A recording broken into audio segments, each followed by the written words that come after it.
Today's video is sponsored in part by Zhiyun Tech, the world leader of handheld gimbals. What's going on, guys? It's Joseph from Zhiyun Media here with my first impressions of Zhiyun's brand new gimbal, the Crane 2. Now, this is not to be confused with the Crane V2. This is a completely redesigned gimbal from the ground up, the Crane 2. So they've changed a lot of different things. It's a completely new device, and so I've had a couple of weeks. They sent me one ahead of their September 1st unveiling, so I've had a couple of weeks to kind of play around with it, take on a couple of shoots and see how it performs. So I'm here to give you guys my thoughts on it.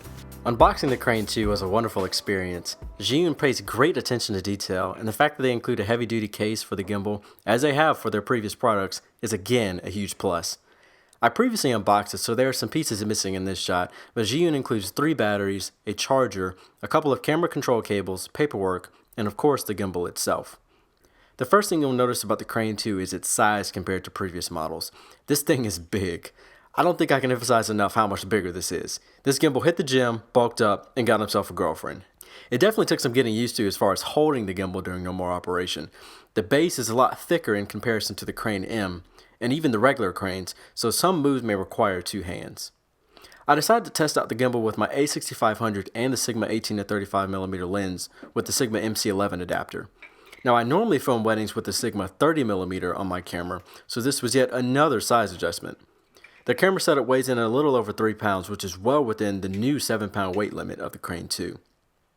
To attach the camera to the gimbal, I personally use a different, smaller quick release plate system, but with this gimbal, Zhiyun has included a Manfrotto-based quick release system on the gimbal itself.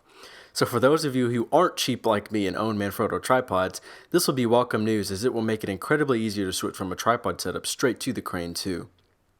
Balancing the Crane 2 is a breeze. Zhiyun has tweaked the tightening knob system just a little bit this time around, for the better.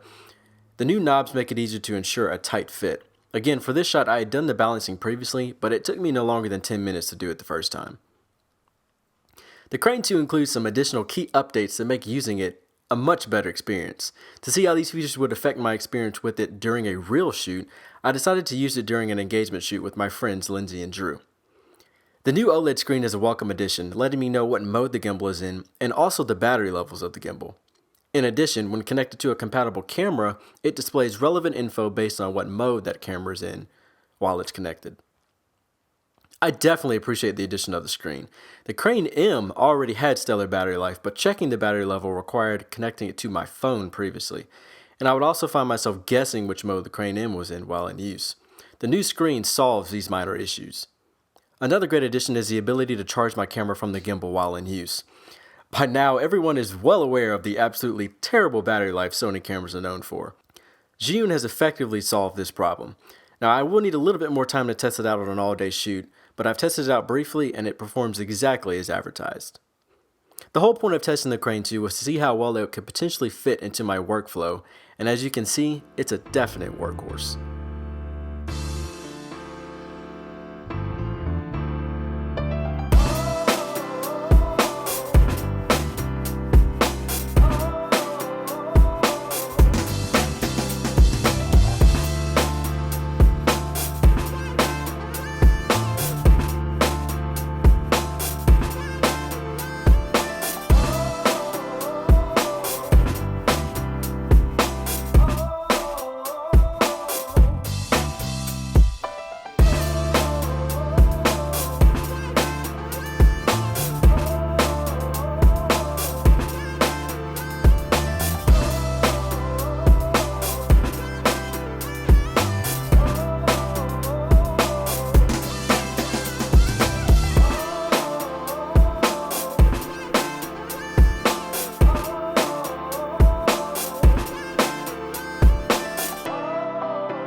Overall, I really enjoyed shooting with the Crane 2.